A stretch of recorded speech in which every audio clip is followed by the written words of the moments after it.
متن تحفة الأطفال والغلمان في تجويد القرآن. المقدمة. يقول راجي رحمة الغفور دوما سليمان هو الجمزوري.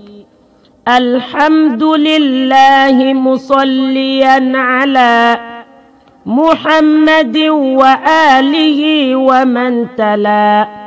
وبعد هذا النظم للمريد في النون والتنوين والمدود، سميته بتحفة الأطفال عن شيخنا الميهي ذي الكمال.